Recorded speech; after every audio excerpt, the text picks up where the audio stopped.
Well, welcome, ladies and gentlemen, to KIT MathSEE, the Interdisciplinary Research Centre for Mathematics in Sciences, Engineering and Economics. And welcome to this panel discussion on challenges of interdisciplinary research and career planning. And this kickoff this is the kickoff for the first symposium, which will be taking place till Friday, and researchers from all over the world will be exchanging on how mathematics is supporting and contributing to the diversity of research and solving real problems at the same time. So my role, I'm Natasha Walker, is to moderate this panel discussion, and I'm really happy about doing that. And I'm going to be supported until 6 o'clock by Gudrun Thäter, who is also from KIT MathSEE and responsible for mathematical modeling. So she's going to be making sure that your questions, your comments that we can bring in via Slido are part of our discussion. So please be as active as possible. So cameras on, feel free to keep your cameras on as long as I ask you to. Microphones perhaps off most of the time when you're not speaking. If you want to use the chat, feel free, but perhaps only for process questions, and then we can use Slido for the content and really make sure that we use it throughout the discussion. We will be recording this kickoff and it will be available until the end of October. So before I ask you some questions on Slido, let me first please introduce our speakers. And they all have their cameras on, and I'm sure they're going to give you a little bit of a wave when I introduce them. So let's start in alphabetical order with Joost Batenburg. He's a professor for discrete mathematics and topography at the University of Leiden. Irene Fonseca is director of the Carnegie Mellon Center for Nonlinear Analysis and the KAISERLAUTERN University Professor of Mathematics. Welcome. Martin Frank is a professor here at KIT for computational science and mathematical methods, and he's also director of the Steinbach Center for Computing. Kathryn Hess has already been very active today. She's a professor of mathematics at the École Polytechnique Fédérale de Lausanne. And last but certainly not least, Anita Schöbel is here. She's professor of mathematics at the Technical University of Kaiserslautern and director of the Fraunhofer Institute for Industrial Mathematics.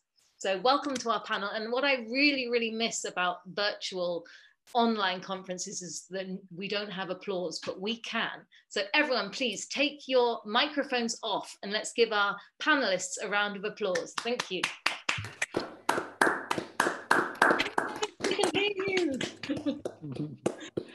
So we need applause, ladies and gentlemen. We spend too much time speaking to sort of two-dimensional boxes. So before we start, let me ask you some questions on Slido, please, and we'll be able to see some of your answers. I'm going to pose some questions to you, and dear panelists, if you would also answer these questions, that would be great, and we can use them later. So first of all, first question, what's your background training? So I'm presuming that many of you will have more than one area of background training. So I have not limited what you can answer. So if you have many hats on, then you may press as many of the buttons as you want. And when I say training, it doesn't also have to just be very formal training. It could also be, you know, that this is something, this is expertise, competence that you have built up over the years. So, oh, we have someone with something else, that's good. So we have, in addition to maths, at the same level, engineering is just taking over, natural sciences, computing, a little bit of economics. We have no one from the humanities, arts, but we have someone with something else. What's that something else? Can you let us know? So mine is, I also selected computer IT, but more specifically, I'm doing computer graphics. Ah, so interesting. Developing algorithms for image synthesis. That's what I'm a postdoc as. Cool. Thanks very much, Christoph. You're welcome. Sorry. All right, thank you. Let me ask you another question. So what about this question here? I would like to know, because this is an interdisciplinary research meeting, what your recent experiences are of how mathematics has helped other people. It could be other researchers, it could be something very specific, it could be industry. What sort of stories have we got to tell? What sort of things have you experienced where mathematics really has helped? Could be something very small, it could be something that's starting to grow, could be something where you really said eureka. I'll just leave you for a second because I don't believe there's nothing. Here we are. Oh, look at these very different answers. The dynamics of the COVID response, improving traffic flow.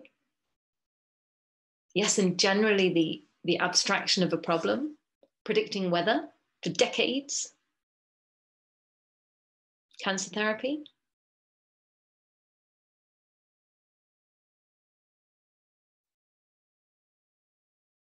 Many, many applications, impossible to whittle it down to one. I might still ask you to, Anita. Help confine nuclear waste, let's hope. You want to ask me now or later? No, I'll ask you later. I'll ask you later. That's fine. You can think about what's your favorite. And we got COVID up there again. Simulating new phenomena not observed in experiments. So taking our ability to understand further than experiments can. Okay, those are some really nice answers. Thank you.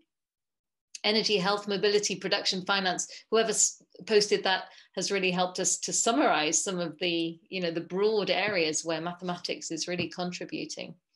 And we haven't been doing it just now. We've been doing it for centuries, as we hear. Improving robots to be useful and faster, as we hear down below. Okay, thank you. Those are some great experiences, some great examples. So what I'm hearing is, it's really exciting to be applying mathematics to solve problems. Let's look now at careers, because we're talking about the career perspectives in this interdisciplinary mathematics. So on a scale of 1 to 10, how attractive is a career in applied mathematics? 10 is very attractive, 1 is not attractive. How attractive is it?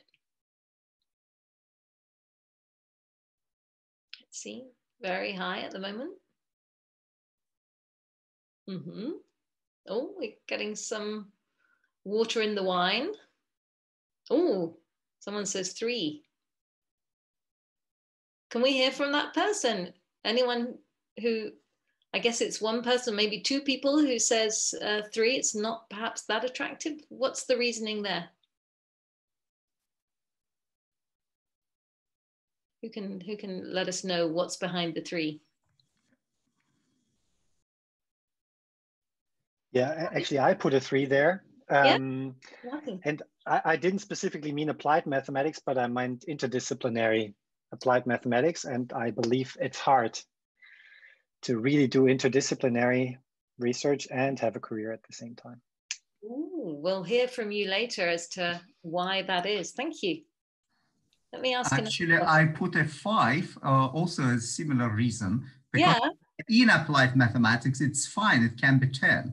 But if you are applied mathematician or pure mathematician and try to apply your knowledge in the real specific area, it's not everywhere you are appreciated because of the, the many indices which is appears, and these applied mathematicians in natural sciences are not so high indexes per people compared to those who work purely in natural sciences. Ooh, the word pure. I think the modern scientific indexes should be changed to really fit closer to 10.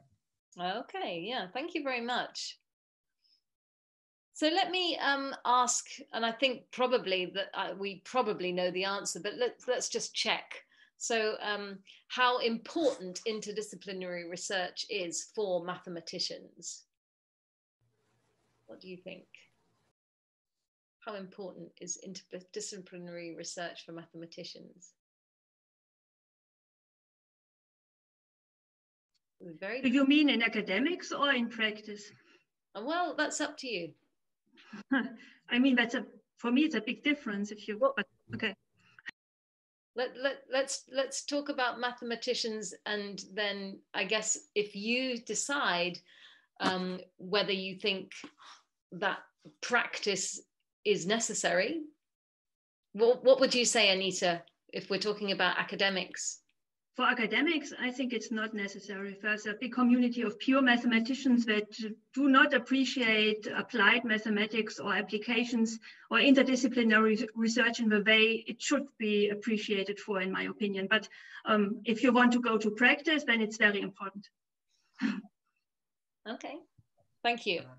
Natasha, excuse me, could you define what means interdisciplinarity compared to multidisciplinarity and transdisciplinarity? Oh, do I need to? It will be very complicated to understand what you mean.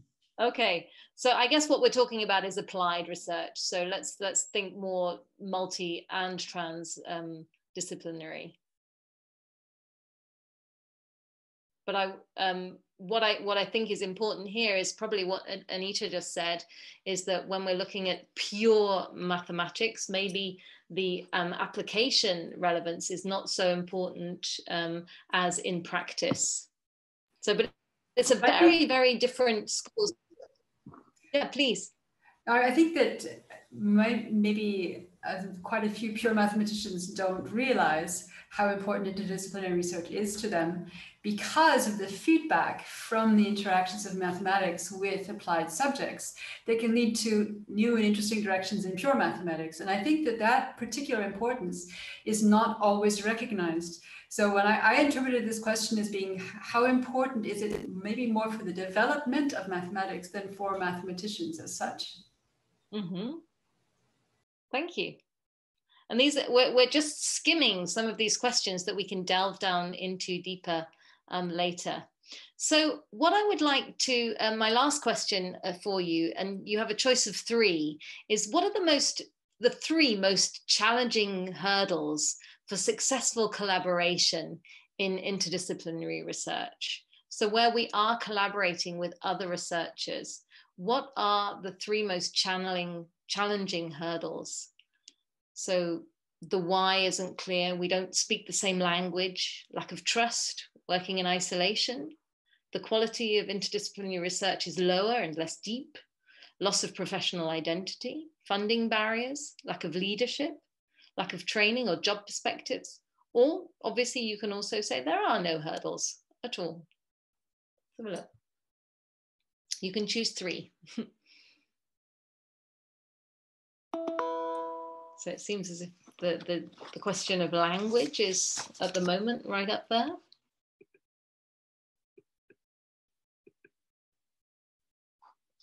Working in isolation, lack of trust. The quality question, funding barriers.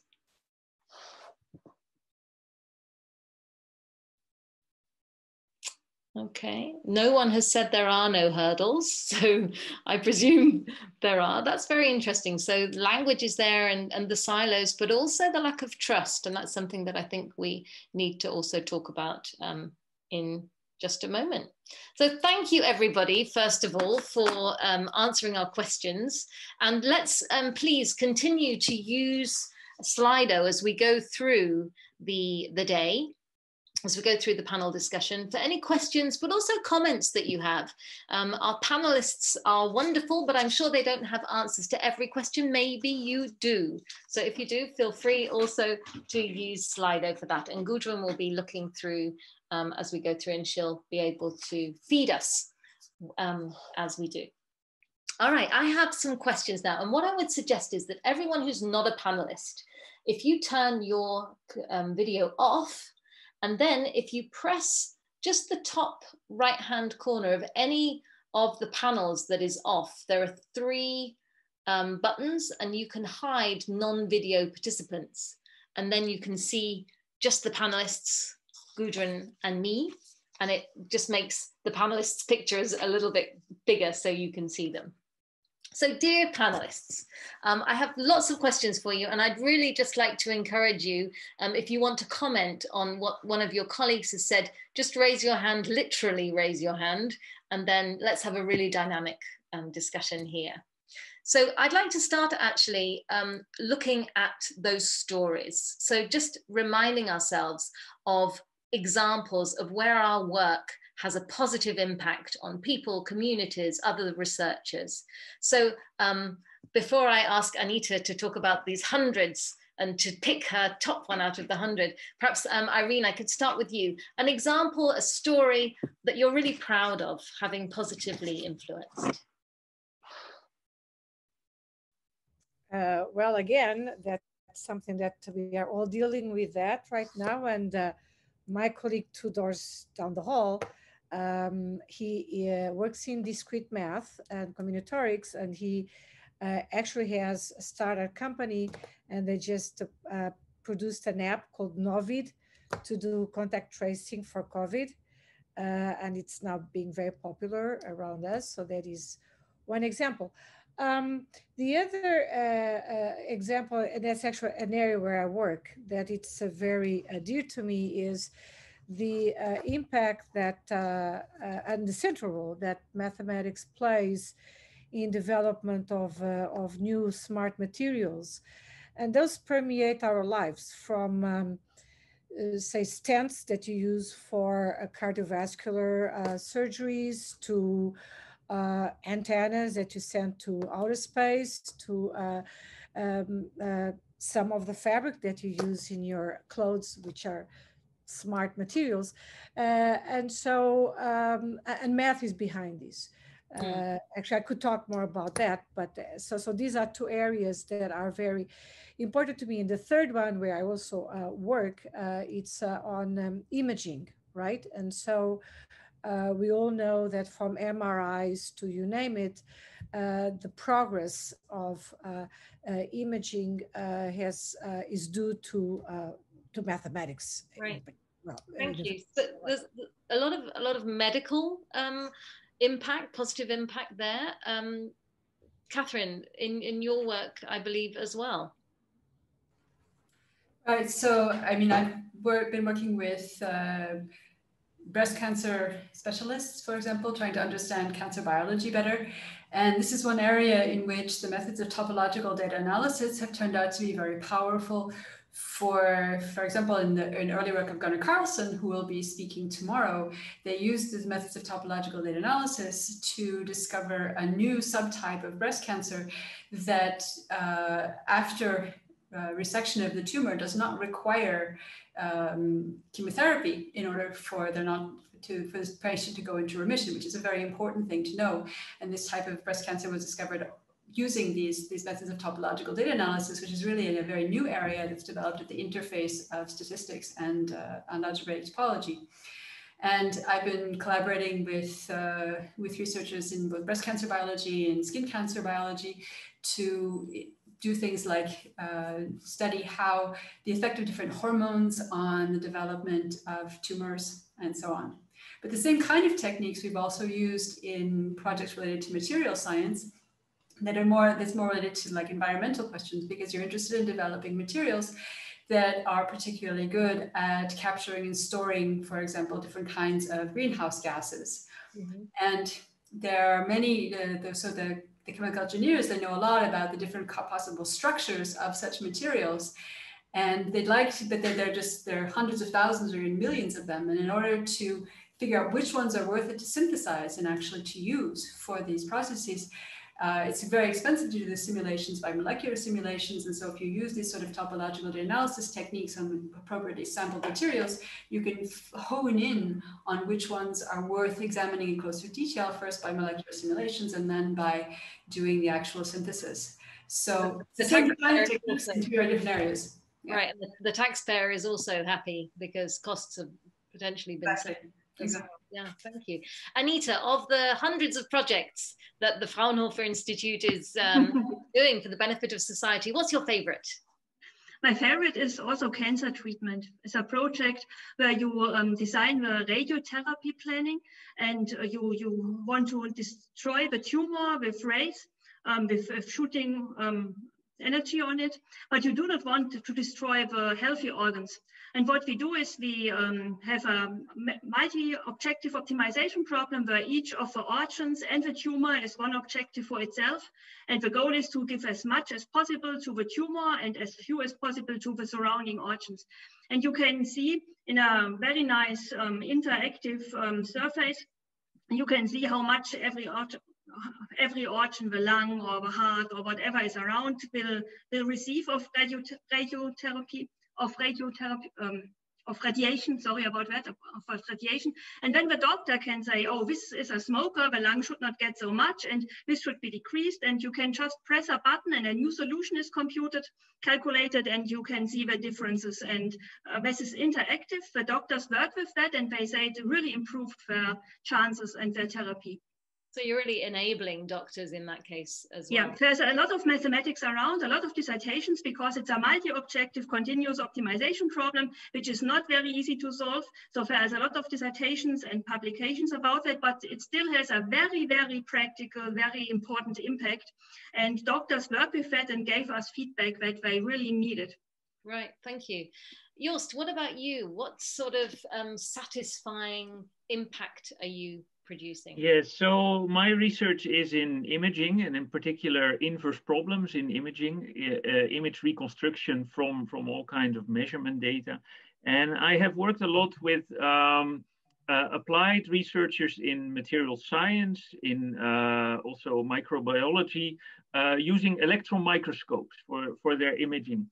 And the problem with these electron microscopes is that you cut very thin samples, and then you tilt them in the microscope, and from that from these images you compute by tomography a 3D image, but you cannot rotate like in a medical scanner all around your sample. The sample is flat, you observe a very limited angular range. And when you look at this problem from a mathematical angle, you realize that there is no satisfying solution to the problem. The solution is not unique. You cannot really determine what the sample looks like that you have in your microscope. And yet what I saw is that in these applied communities, they treat their image as the unique, perfect reconstruction that they are certain of. So I felt really like obliged from my mathematical ethics to explain to them. Like, spoil the party. Yes, look, please realize that you might be interpreting the image in a wrong way. But then you realize that this is not what an applied community wants to hear. And mathematicians tend to become happy giving negative answers. I can prove you cannot do this. I can prove you cannot do that.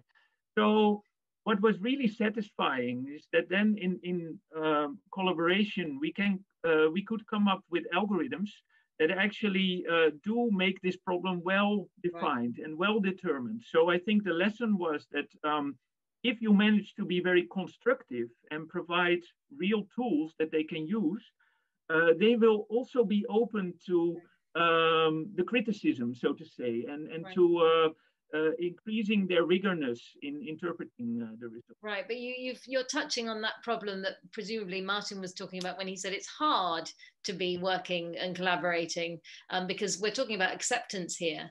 Yes. So Martin, despite it being hard, what's a story that you're proud of and that you're happy about having contributed to?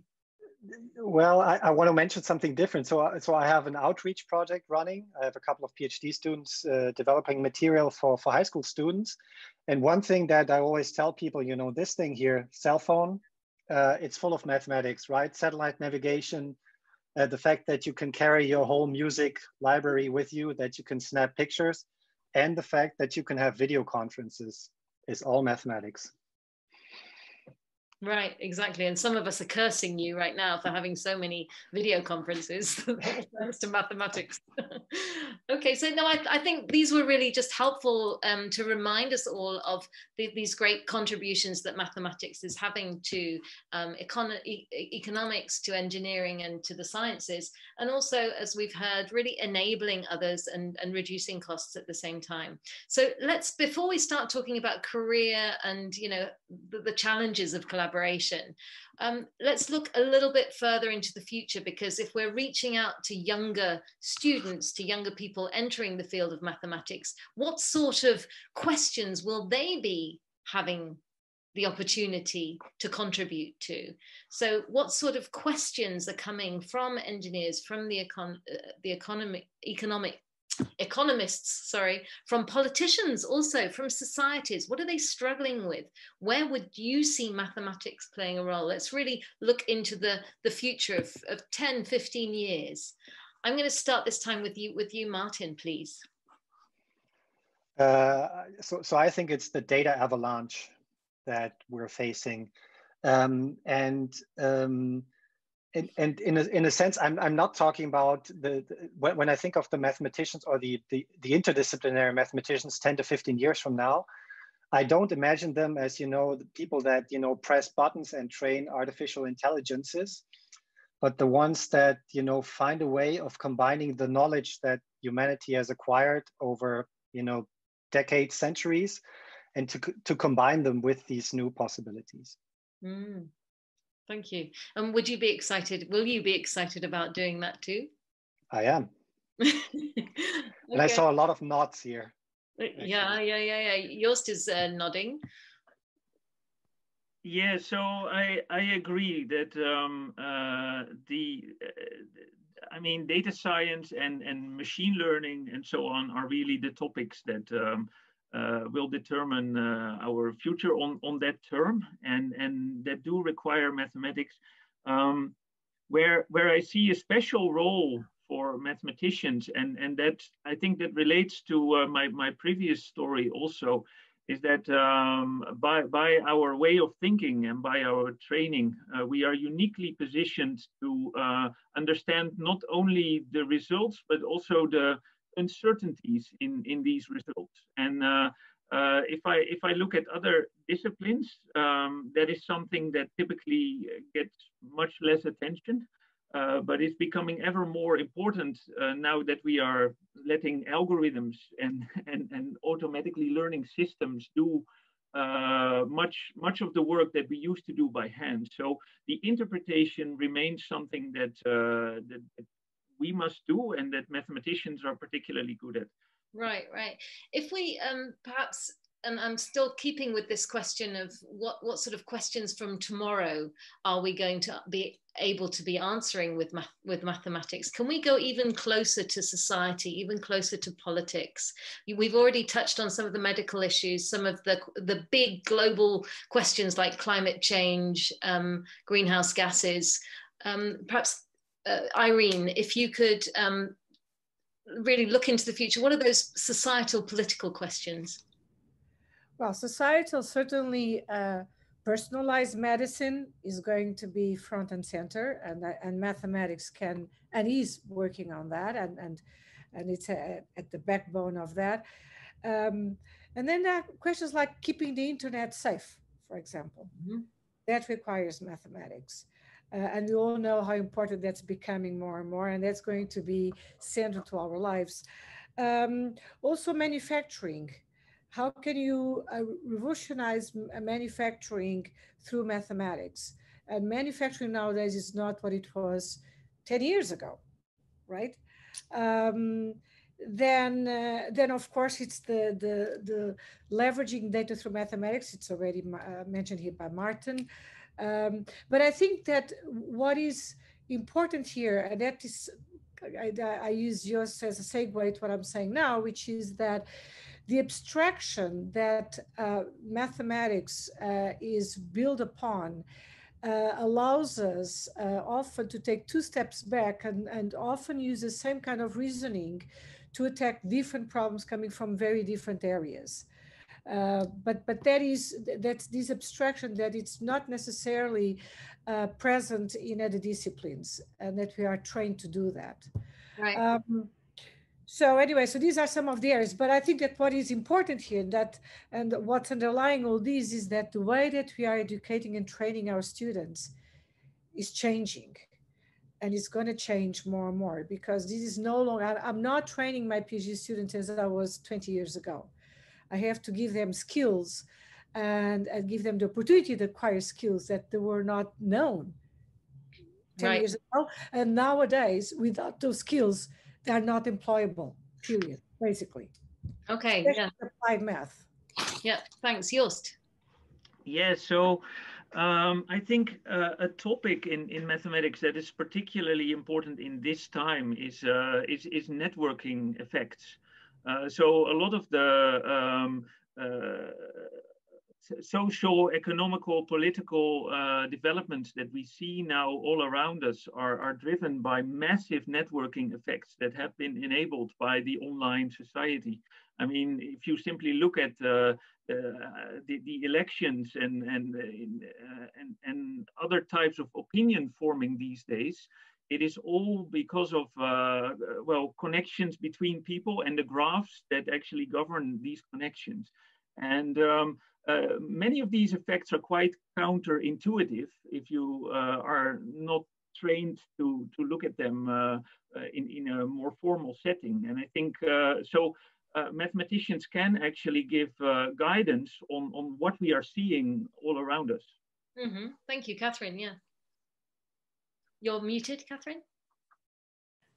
Right, so if I can, I was planning on saying something about networks as well, because I mean, I guess Martin, so he was at my talk, he knows that I like networks, but motivated by thinking about networks of neurons, but also I think that, and sort of also jumping off of what Irene said, that this abstraction that mathematicians have, say, oh, here we have a common phenomenon. We have these networks that we see in social networks, that we see in epidemiological networks. This is really important. How does a disease spread? This is extremely important right now. How does it spread through networks? But on a similar line, you can say, how does fake news spread through networks? I mean, this is through a Twitter network, through a Facebook network, for things like this. You can also see that as sort of a spread of disease, if you will. And just the fact that mathematicians can take these two steps back and say, oh, here's the common structure that's underlying this. And here's some tools coming from various kinds of mathematics that I can develop in order to study these networks, and then see what the applications are. And then, maybe the tools that you need will depend on what particular application you have in mind.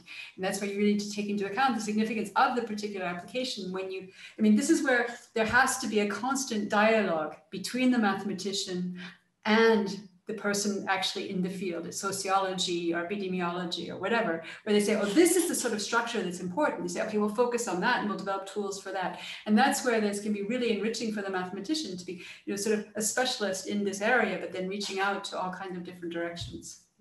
Thank you so much. And I think what this discussion has also shown is that in addition to all the contribution and the benefit that we're talking about that can come from maths, there's also a certain cultural aspect that you're adding, whether it's taking two steps back or providing this sometimes annoying criticism of things that other people are certain about. You can show up where the uncertainties are. So I think we're heading towards some of those things that we need to be thinking about, this constant dialogue that Kathryn said, when we are actually entering into successful collaboration, and also training students, as Irene said, to be able to do that, because those are the sort of questions that are coming up now. Anita, so if we can start now looking at the career, so at what young people need to be trained in, how we need to support mathematicians in applying their maths. What is it that you would say is the most important thing for you to do in your work? I think it's the most important thing for young people that they learn to be able to speak the language of the other field where applications live. That was already said in your questions, and I think 90% shows that. But this is something I encounter in everyday life. Nobody comes to you from practice and says, oh, compute, I give you an epsilon, please compute a delta for me or something like that. They cannot even specify the objective function or the goal often, and you really need to be part of the field. You need to be able, and you would have to like to go a little bit deeper in this field to understand what the problem is, and you have to be able to formulate the goal by yourself and the questions by yourself, and then you can answer them and really do some helpful things. And what I teach to my students is modeling. So how to make a model, how I give them a practical problem, I describe that, and I ask them what is important, what would be an objective function, what would be constraints, how can you model this and write this down in a mathematical good way. And this is something I try to teach in many of my lectures, because I think that is a really very good ability if you have that. I also know from PhD students who work in industry that they are often the only ones who are able to do that, and they just as a side effect see something, solve it, and got a lot of benefit for it. So yeah, thank you. What else? Irene, what is it that you were talking about? We need to be training our students differently in order to deal with these big questions, these societal, these political questions that are coming. Also, what do we need to be teaching them in order to be able to speak the same language, to collaborate? And how are you doing that? Well, okay, for starting, even the discipline itself has evolved quite a lot. So if nowadays I teach a course, say, in partial differential equations, it's not the same course that I was teaching 10 years ago, exactly because I want to feed in there some of the new applications that we are drawing from the theory into practice. But then there are other components to the training which is not necessarily part of the core of the discipline. And I can tell you that most of my students now have some exposure to machine learning. Because if you're going to work in PD, say for image denoising or something like that, you need to know how to treat data. There are models that have to, that require, say, Coxel variations, but they are machine learning models, they are training models, they are learning schemes. And so we are pushing the boundaries, if you wish, of the discipline. And while 10, 15 years ago, my students would start their PhD training and it would end mostly, if not entirely, with just mathematics courses, that's no longer the case. And I feel an obligation actually to push them outside and tell them, no, you need to have the skills. Even if you go to academia, it doesn't matter. And that is actually something also very interesting that has happened to some of our students here in my university in particular, and my students also, is that I'm having now more students going to industry than they are going into academia. I still have some going to academia, but I have students that jump from here to Google. They go from here to Venmo. They go from here to Facebook. And these are students with a very mathematics strong training. But immediately, as soon as they graduate, they are asked whether they would like to join the industry. And so, and this is, again, at least from my perspective, it's kind of a new phenomenon. We were not dealing with these 10 years ago. 15 years ago, I was training my students to become more like myself. Right. Okay. And very, so this presumably has also meant that you have also evolved in this time, because you Absolutely. are no longer creating enemies. Yes. Okay. I'm not creating clones of myself, yes. Very interesting. Anita, and then Martin. I just wanted to ask a question if machine learning belongs to our discipline, mathematics, or to computer science, because computer scientists would say, oh, that is our field, go away from that. Where would you see the border, or how could we? I agree with you that it is also very important for mathematics, but I would like to have some arguments, or if you see a border between mathematics and computer science, or? I think it's all over the place. I can tell you this. we have departments of machine learning, and we have groups that denote themselves machine learning. Here we have them in statistics, we have them in the computer science college, actually it's a college. We have them in our corridor here in mathematics. You know what? I think it's everywhere. And I think at the end of the day, you need them all. You need statisticians, you need mathematicians, you need computer scientists, and that's the way it goes, right? But I think that applies not just to ML, it applies to so many other disciplines that, again, it's becoming more and more transdisciplinary, multidisciplinary, call it what you want. But, you know, that image of the mathematician that locks himself in a little hole for 10 years to prove a theorem, there are still a few. But most of us cannot survive in that mode, right? It's and we'll be talking about what sort of skills are necessary for that. Martin and then Kathryn. Yeah, I also wanted to ask a question, and it fits nicely to what Irene said. So the provocative question maybe is: will we still be training mathematicians, or will this be something else altogether that also needs a new name, maybe? So basically, are we seeing an end to pure mathematicians? Is it dying out? No, I wouldn't say end, but there might also be something new. Okay, Kathryn, could you answer that? Yeah, so I first I'd like to respond to what was being said about machine learning, because there was a very interesting phenomenon that happened at EPFL 2 or 3 years ago. All of a sudden, there were machine learning groups that were growing up in mathematics, in computer science, in electrical engineering, sort of all over. So EPFL is an engineering school, so it's like every faculty had machine learning groups in basically every department. And so there was a school-wide network of machine learning groups that were created with different seminars. So there's one that's more about applications of machine learning. There are more about improvements of machine learning, the mathematical aspects of machine learning. But it's sort of one extremely transdisciplinary community. And there are a wide range of courses for students to take where they want to have a more mathematical perspective or a more engineering perspective and so on.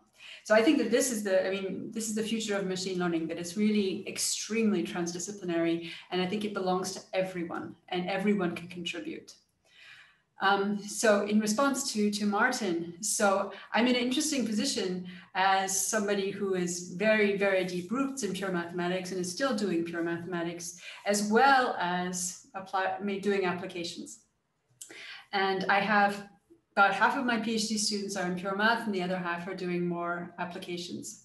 But even the pure math students are interested in how, if they wanted to, because they've seen me and others make this transition, how they can do it. And I think that part of what we can give, we can force them, but one thing that we can give to the pure math students, I think there's still plenty of future for pure mathematics, don't get me wrong. I think that there are plenty, and we need people to do only pure mathematics. But it's entirely possible to make the transition from doing pure math to applied math if you want to, if you're interested. You have to be willing to dive down in and really learn some details of an area. But I think that the training, even of a pure mathematician, this training that helps you drill down to the core of something and get to the essence. What is really important here? When I first started doing neuroscience, I didn't need to know the biology, the biochemistry, like what was really fundamental to be able to do this kind of modeling. And I think that mathematicians are very good at learning, and they're very good at getting to the core of things. And understanding sort of the big picture, the big structure. And so even somebody who has a PhD in pure mathematics can make the jump, just have to have the desire to do so, and maybe know how to code in Python. Right. What I'm hearing from the discussion so far is we have to maybe also take the responsibility to push people outside of, let's call it the ivory tower of pure maths, to make sure that they are able to develop those interests, that desire. Joost, what do you say? Yeah, so I think I see the same trends. What I also see is that if as a mathematician you do want to pursue an academic career and you go for the competitive grants and so on, a problem I think still is that many of the committees are actually populated by older colleagues who often still have this disciplinary mindset. If I look at the panels, they are still organized often by mathematics, computer science, etc. When I applied for a big personal grant in the Netherlands, I was asked the question, okay, but what will you contribute specifically to mathematics? So I think it's, I mean, it's good that we train the young people in being flexible, in that you can transition between pure and applied mathematics. It's also a cultural mindset that we need to establish among the, let's say, established generation. Yeah, thank you. And as we heard before in Slido, some people did say that one of the reasons that collaboration is so difficult is because of lack of leadership. Irene. So continuing on that vein, I think that the interdisciplinary work in particular, so moving a little bit away from applied math, but interdisciplinary work, it's quite risky in academia. And it's risky not just because of the funding and as Joost was saying, and I see that here in the National Science Foundation and other funding agencies, that most of the time panels are not really interdisciplinary, but also in your own institution, if you are in an academic career, you fall between the cracks, because if you work on interdisciplinary work, people in your primary discipline say, well, yeah, but you know, this is not really very deep, you know, and then there are all these papers that appear in IEEE, I don't know what that is, and then you go to the engineers, they say, oh, no, but this is not, I mean, this is not really serious engineering work, okay, this is probably someone in mathematics who's interested, and so that can actually be a pitfall, right, and it can actually create some barriers in your progression, especially for young people, right? Once you are more established, you can have the luxury, if you wish, to go into that. But when you're starting, it has to be done with caution because of that. So it's a critical moment where presumably a lot of leadership is also required. How could you, as a professor, how could you support that, Irene? That critical moment where it's so risky. Right, and actually, I do say, and I do that with my younger faculty who I mentor and my postdocs, and I tell them in the beginning, while you're taking off, you don't keep all your eggs in one basket, but keep one basket with a lot of eggs, and then grow from there. But in the beginning, you don't have the luxury to spread too thin in that you're dipping into too many areas, because that's the risk. And right. It is maybe, okay, maybe it's not fair, but that's reality. At least it is still reality. I think things are changing, and in particular in the funding agencies that I know better, there is an interest in, and there is an effort to get these panels more balanced, but I don't think we are still there. I think in terms of funding, yes, there are more initiatives coming from these funding agencies to bring groups together with different components and different expertise. But I think there's still a long road ahead. And again, I think it's particularly risky for younger people who are starting their careers. Right. Can we have some more voices on mitigating that risk?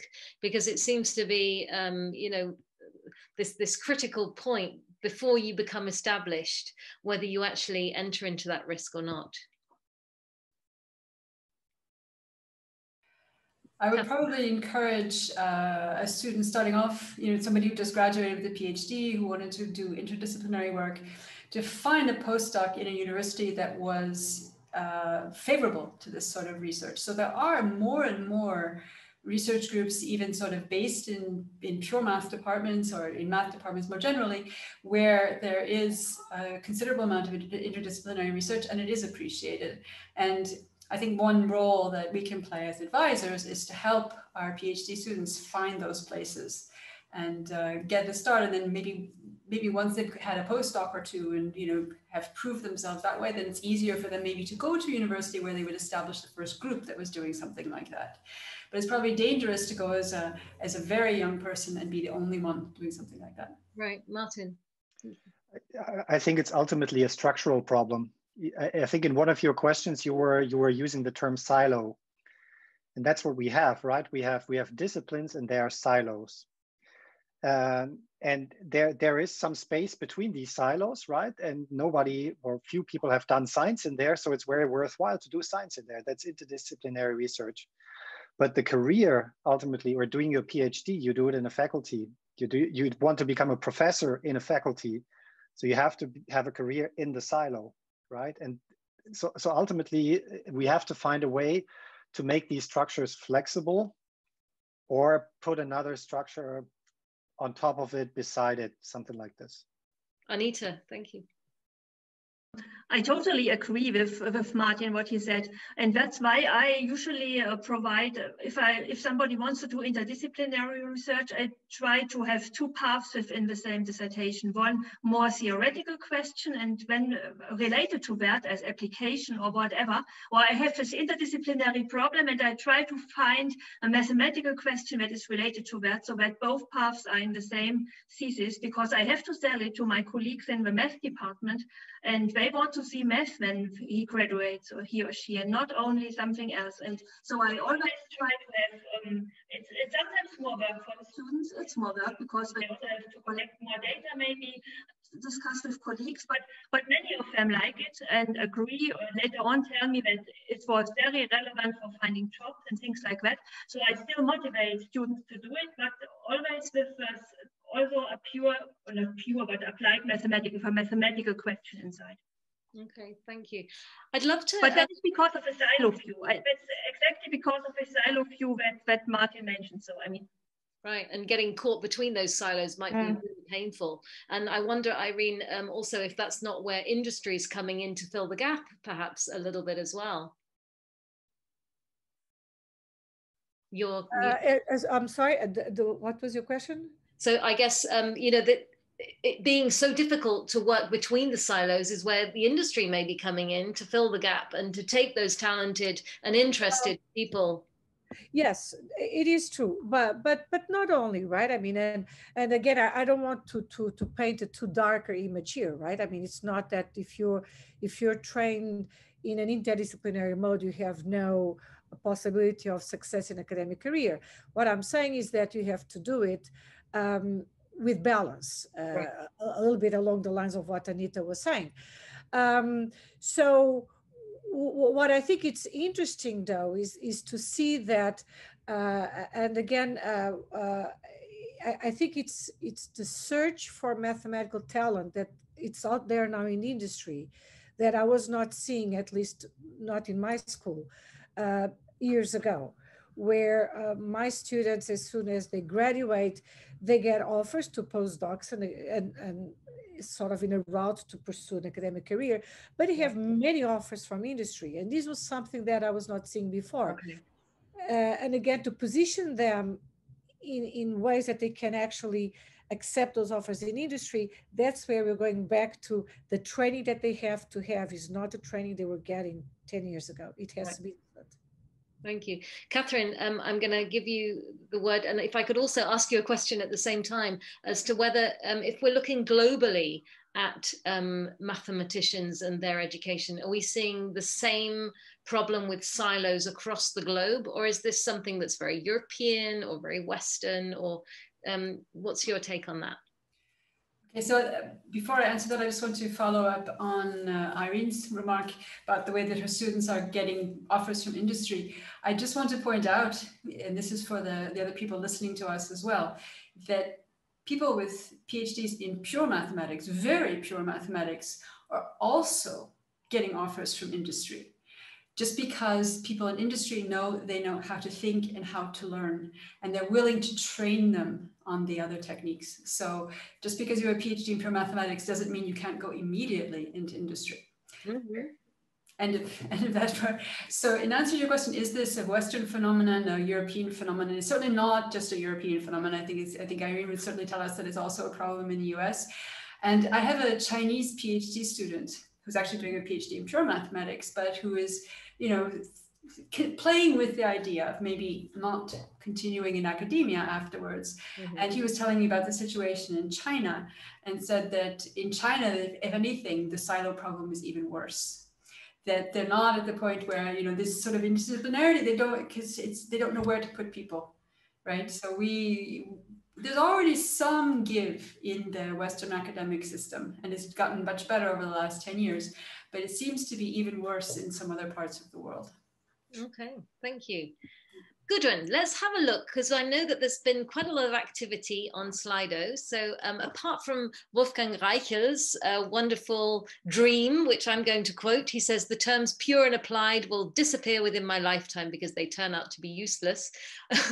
What are some of the questions that you would like us to discuss, Gudrun? Yeah, I think the audience mirrors some of the ideas which were already on the podium. So for example, to get funding for interdisciplinary research, for example, if you think about problems in environmental development, weather forecast, things like that, it's not that difficult because the problems are that big. But then if you have the results, it's really difficult to publish them, and to publish them in a way that they are counted in mathematics. And probably, and this is not here, but this is my idea, we need new journals for that. Which are really interdisciplinary journals. Right, right. Joost wants to comment on that one. Yeah. Yes, so I very much agree that to get funding for, especially like the big societal questions and interdisciplinary research there, it is, I think it is not difficult if you position yourself as, let's say, as an applied mathematician with the purpose of just applying the mathematics that you already know.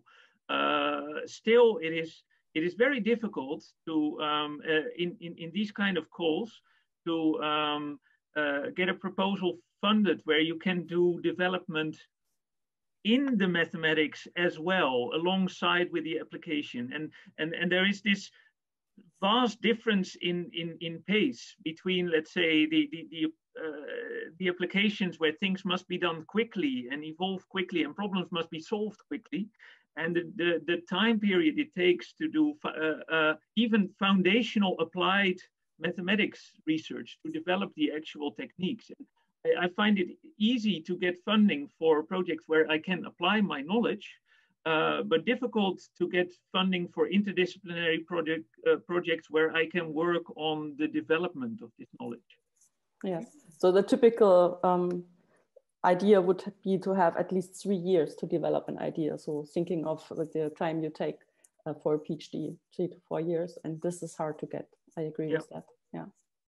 Another idea which came from the audience is that it would be really nice if we would make it possible in the curriculum of mathematicians to have an applied training and also to take examinations in applied fields, so that even during the study courses as a kind of usual mathematician, it would be possible to already see some of the applications a little bit more near than by just seeing them in your everyday life.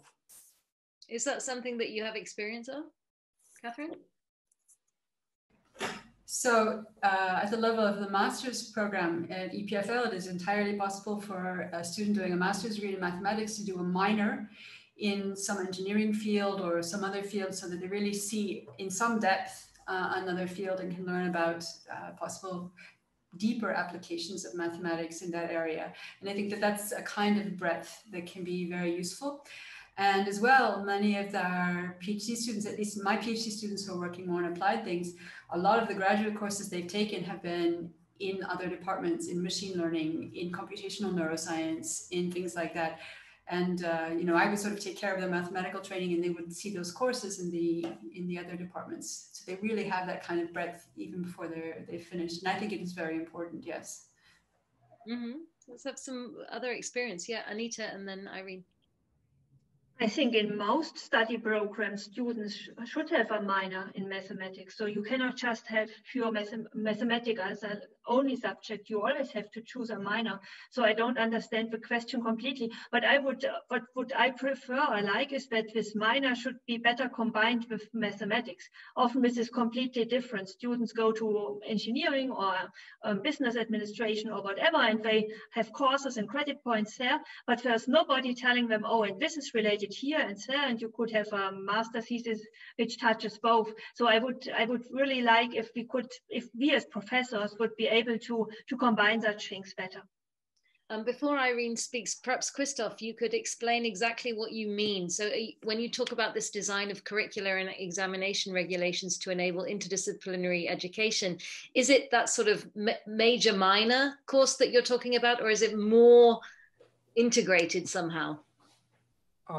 So first of all, what I wrote was written both ways. So not just about math students being able to take courses in applied fields, but also for students in applied fields that have an interest in mathematics to take more courses in mathematics in their curricula, which is of course not something that's easy to address from the side of the mathematicians, but still something that I would appreciate.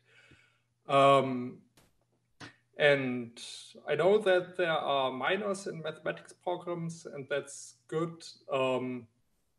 And well, basically just it should stay that way, and maybe in some cases even the credits that are in the minor could be increased a bit to increase interdisciplinary. And to make it more attractive as well. Thank you very much for clarifying that, Irene. So if you could also talk about the both ways.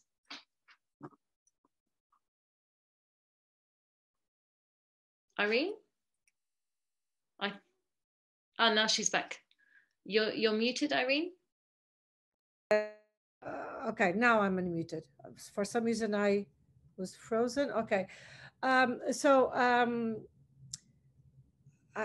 going to still follow up on what was said before. I know that you just asked me another question, but I missed it.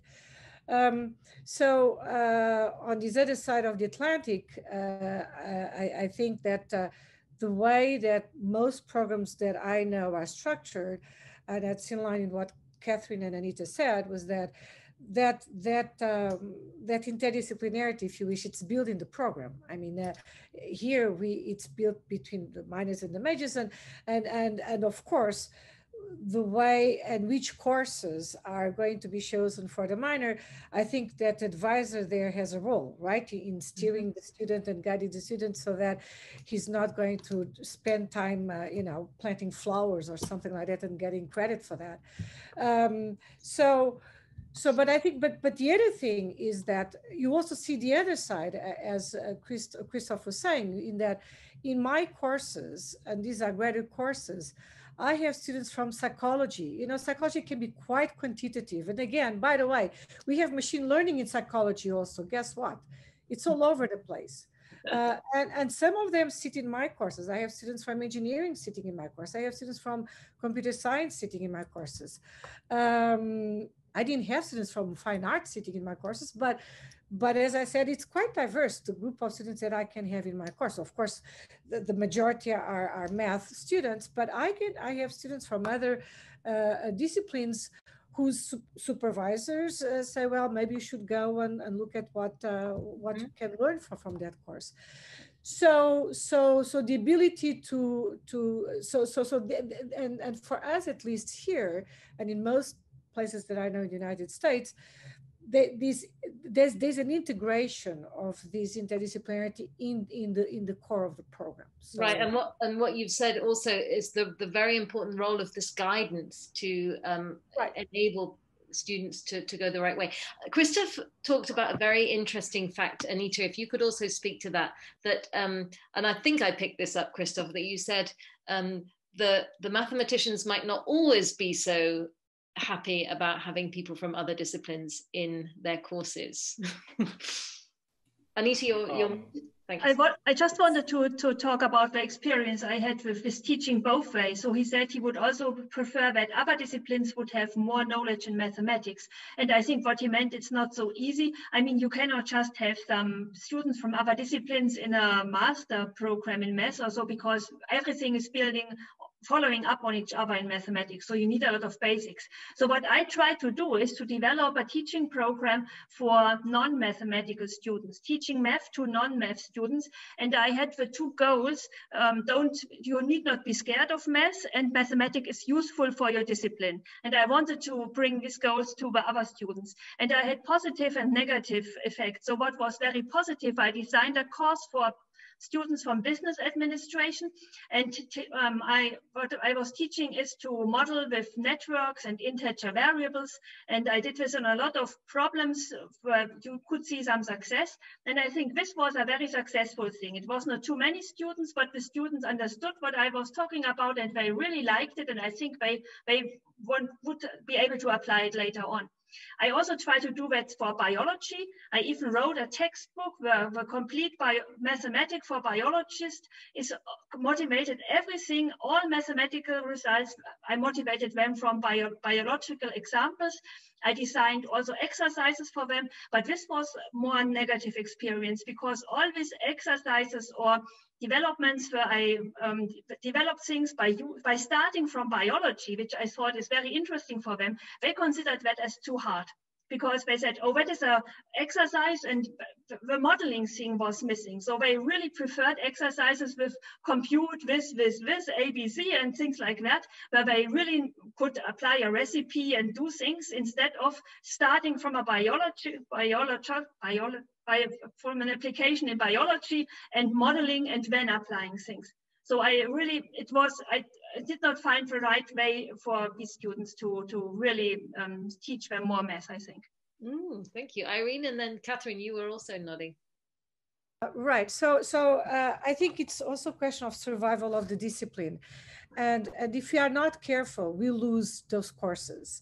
Because if we don't teach to the chemists what they think they should be learning, they will just take over and they teach their own course in mathematics, but not by mathematicians, which is a terrible, terrible thing to happen. So what happens, and we are very careful with that, is that we want to keep ownership of those courses, but we do that in constant dialogue with the different customers that we have. And the way that we teach maybe the course with the same title to students in, say, mechanical engineering or say in chemical engineering is not the same way. We have to adapt the courses without losing quality, without losing rigor, but the way that the course is delivered has to be different because it are different audiences. And if you don't do it right, you lose it and they'll take over. Okay, thank you. Kathryn. One experiment that I'm looking forward to trying in the next couple of years is really co-teaching a course with a colleague in biology. So he's really a computational biologist, so he's very mathematical, but to find a course that I hope that both mathematicians and biologists will take, with the goal of actually having as an evaluation method for the course, having the students work on projects where you have mathematicians working with biologists and applying these sorts of innovative mathematical methods to solving primarily big data problems in biology. And I think that this is the sort of thing that would take a lot of work to do well. But I think that could sort of answer both of these questions of having applied courses for mathematicians and more math courses for people in different fields. Yeah, thank you. Martin. So I want to make maybe a critical comment to what Irene said. You describe, and many mathematicians do this, when we give a course, we have customers, right? So we give a math course and we have customers from biology, chemistry, and so on. Isn't that a little sad? Shouldn't they be interested in a relationship which is at equal levels? And shouldn't they, if we think this is new mathematics that you should be interested in, shouldn't they be happy that we offer this to them? You know what I'm saying? I know what you're saying, but it's reality. That's the way it is. It's not. I agree. World. And listen, I'm in the US. I know what a non-perfect world is. So, okay, no, put it in. But anyway, yes, of course, in an ideal world, it would be like that.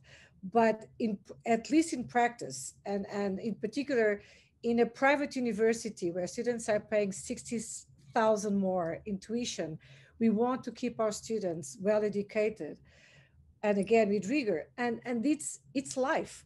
We already lost a couple of courses because our colleagues in engineering said, nah, we are not interested in all that. We can deliver our courses. And we had to fight tooth and nail to get them back, to again ensure that we do that with rigor.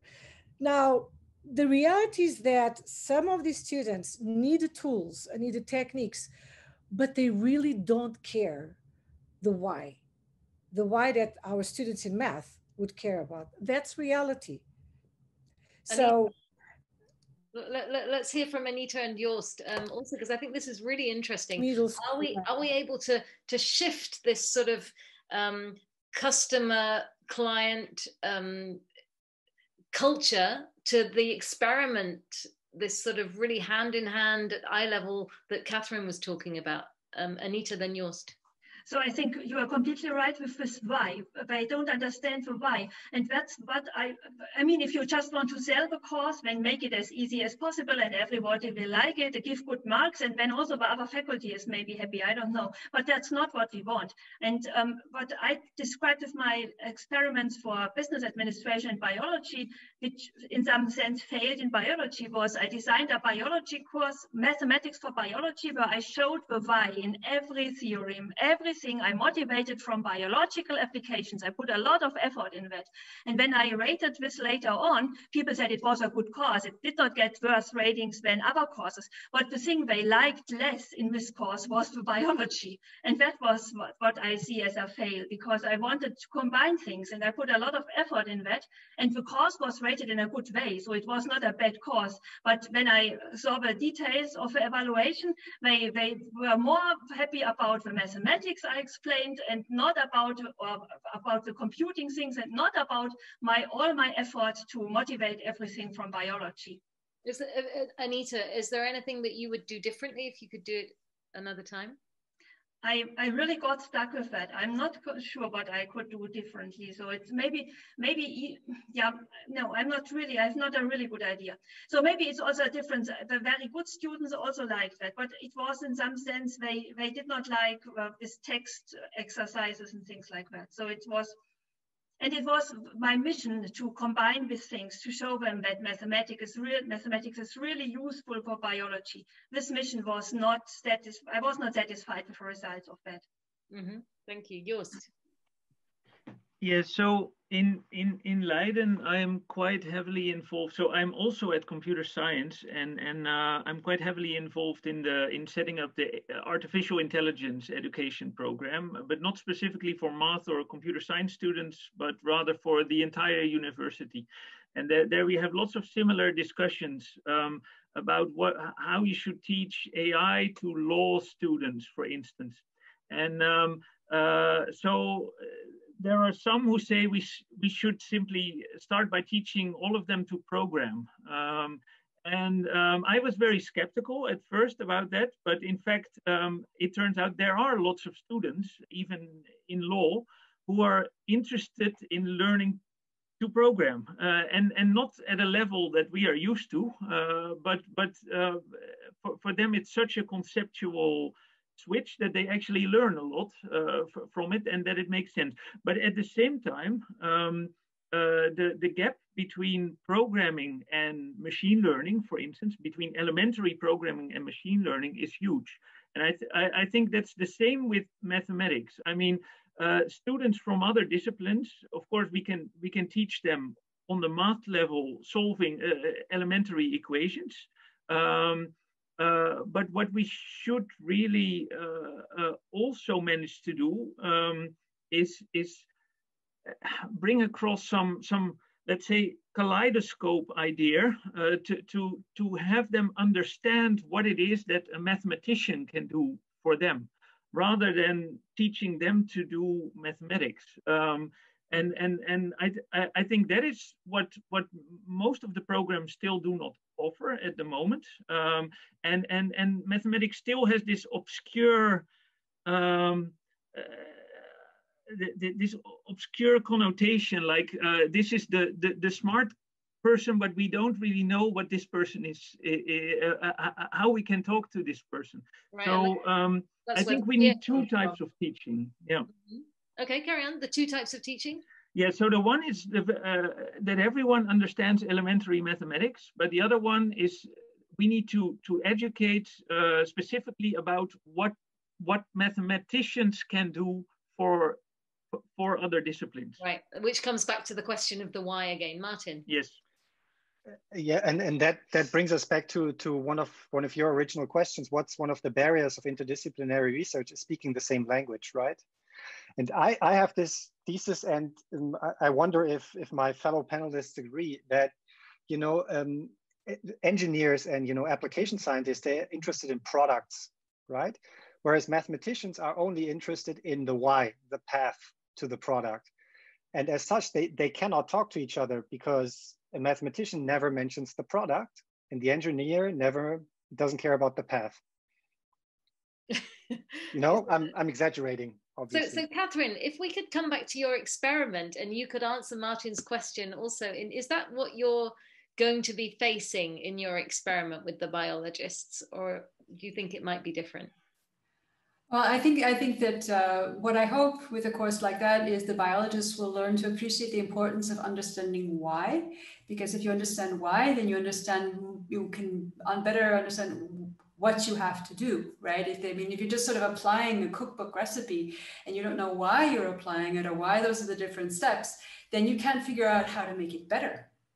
You can't figure out how to make it go faster or produce better results. And so I think in that sense, maybe that would motivate the biologist to be more interested in the why.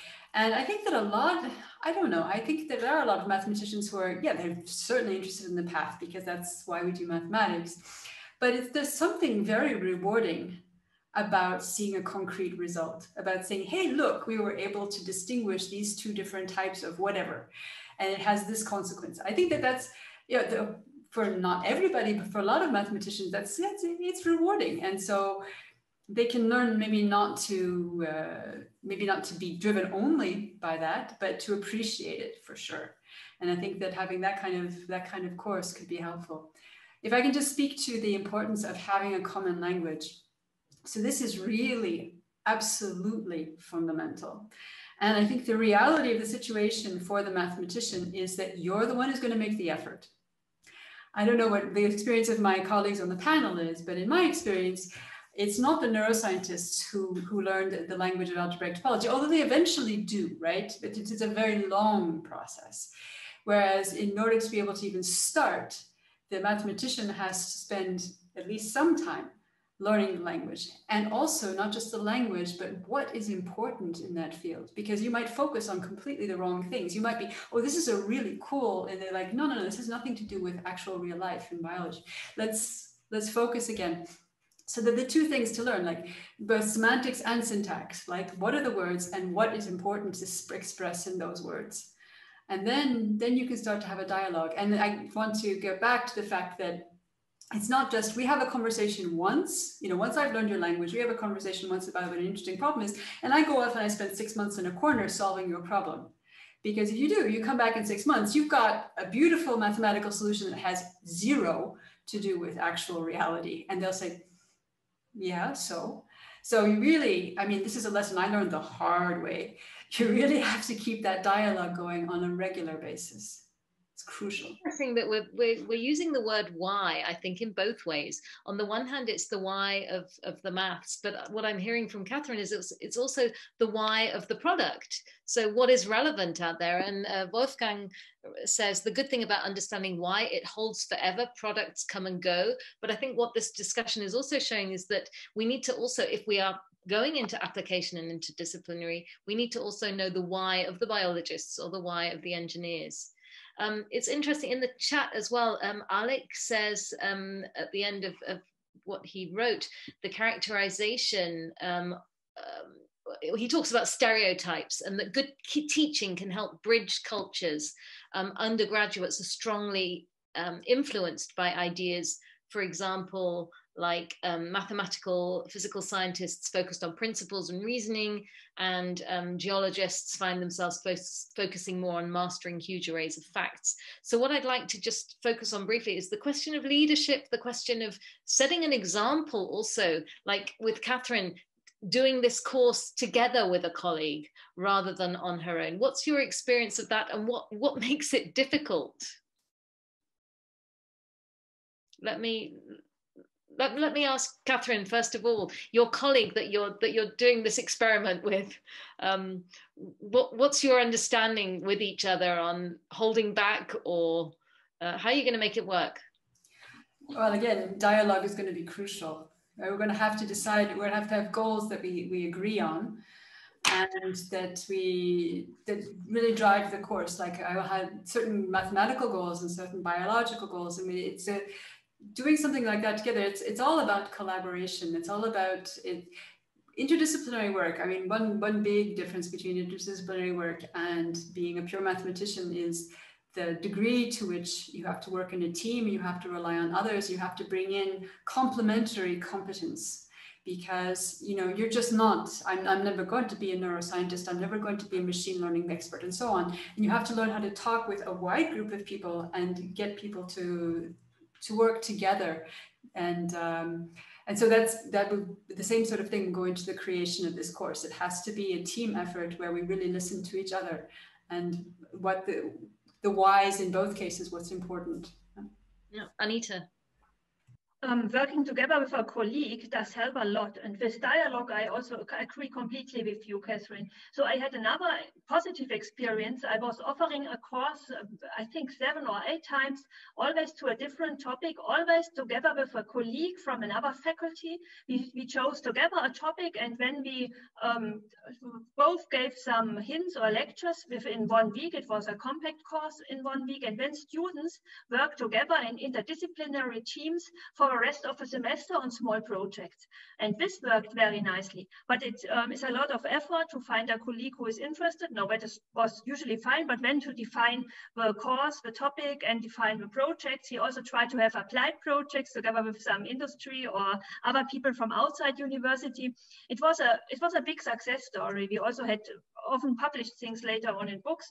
And also a lot of students gave me feedback that this was the best course they ever had. And it was very interesting to see this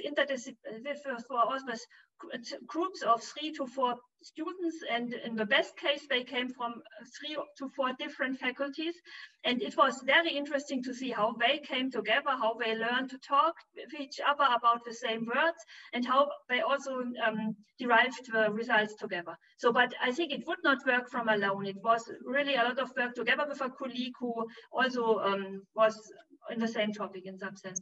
So is this perhaps, that missing link when you compared your example before where people enjoyed your course, but they didn't really like the biology bit? That's right. Having someone truly from the other field as an example, as a role model, yeah, the missing link.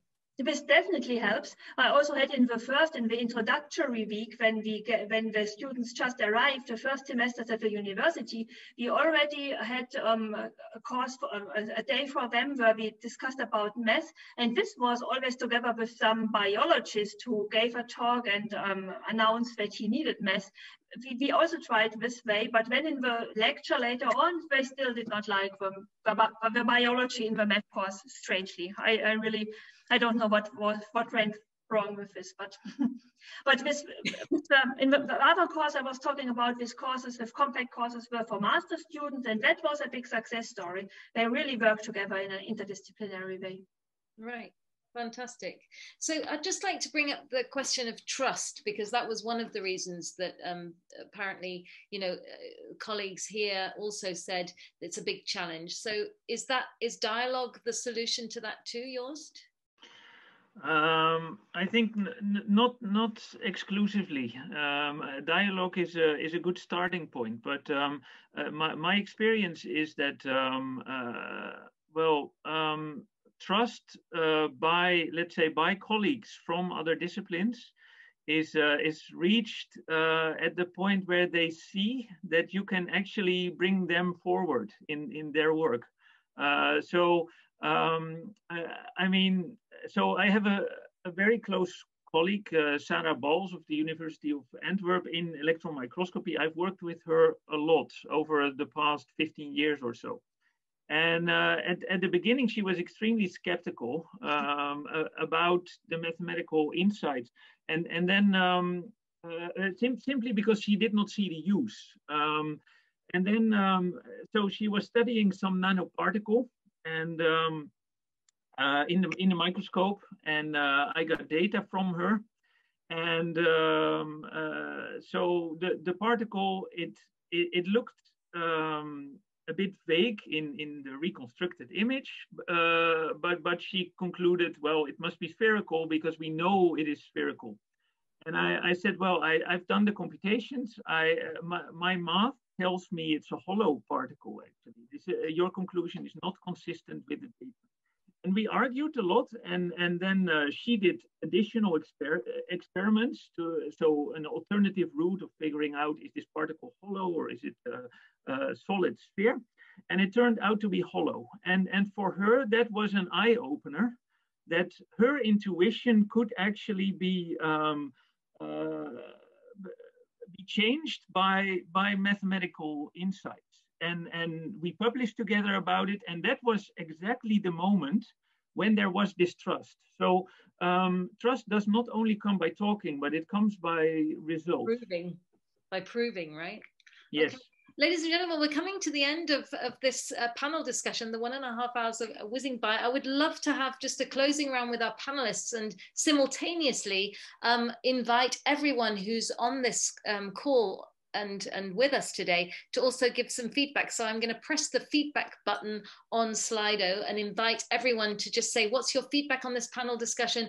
What are your takeaways? What are perhaps questions that you're taking with you? Because I think what we have seen so far is that everybody's responsible for making maths applicable and making collaboration work. It's not just that the mathematicians have got to try really, really hard not to be scary and to make everything, you know, really nice for their colleagues. It's about understanding the why of both worlds and probably working together, not just talking together, that's important, but actually working together, experimenting, publishing together, as we've just heard. But I would love to hear from all of the panelists, what's your next contribution to increasing the viability of mathematics in economics, in engineering, in society? What's your contribution? Let me start with our gentleman, Martin. This is a difficult question, actually. So I can say one thing. So in MathSEE in the center, we are dreaming of an interdisciplinary study program, a new one, along the lines of what Joost has been sketching. You know, in your case, it's an AI for everybody. In our case, it's a math for everybody. Mm-hmm. We'll see how it works out. Thank you. Please invite us. Joost. Yeah, so well, as Martin already said, so my focus at the moment is actually on AI for everybody, but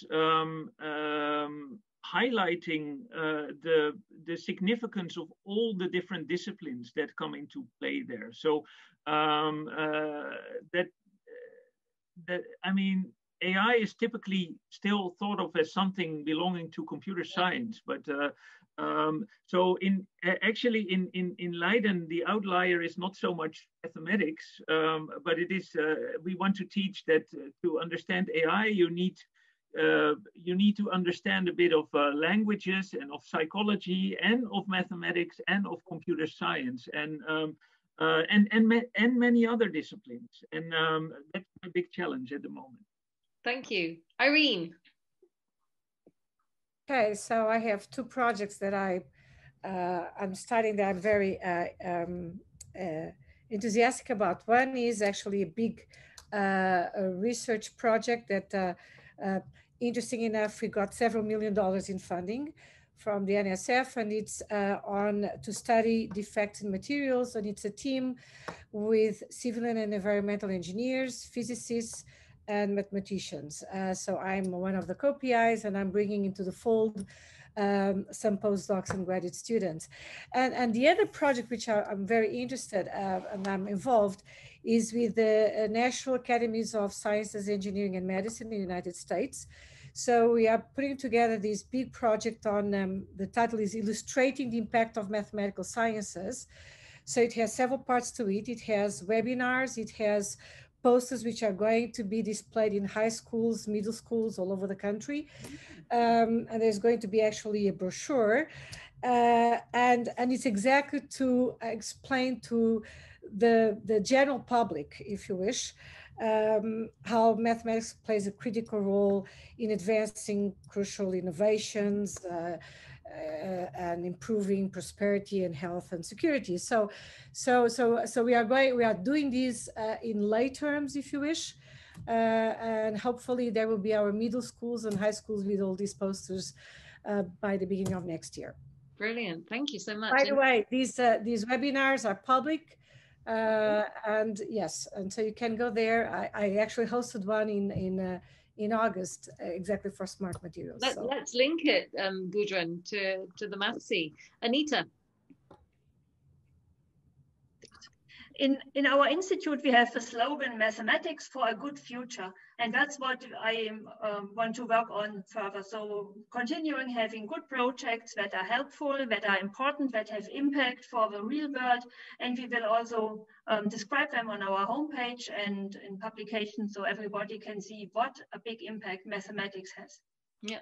Thank you. And Kathryn, we've already heard about your experiment and people have been excited about it in the feedback as well. What's your next contribution? So currently I'm involved in a big international training network from the EU called CancerPrev, which is all about cancer research, mostly related to the effects of hormones on different development of different kinds of cancers. And there are 3 different PhD students who have been hired for this network who are all mathematicians, actually, who will be collaborating closely with the biologists on developing new mathematical methods to help with better understanding the effects of hormone signaling in cancer biology. And I think that this is a very exciting project to be involved in. And I think that these kind of innovative mathematics will be able to help a lot with the biologists, because one thing I've discovered in over the last 5 or 6 years when I've been closely interacting with biologists is that they have realized, a lot of them, that they need new mathematics. They need this interaction with mathematicians, that the standard methods they've been using for whatever, 20 or 30 years, it's no longer enough, particularly in this age of big data. And so there are lots of opportunities for mathematicians to get closely involved in biology, which I think is a very exciting field to get into. Thank you so much.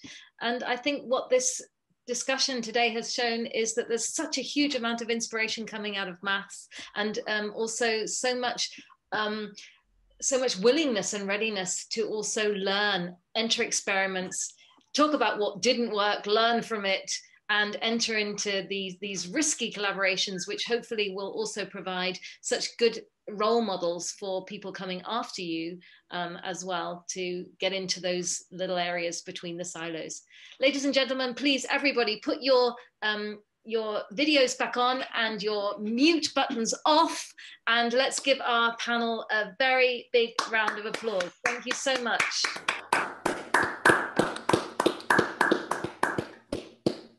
Thank you. And ladies and gentlemen, enjoy the rest of this wonderful MathSEE Symposium.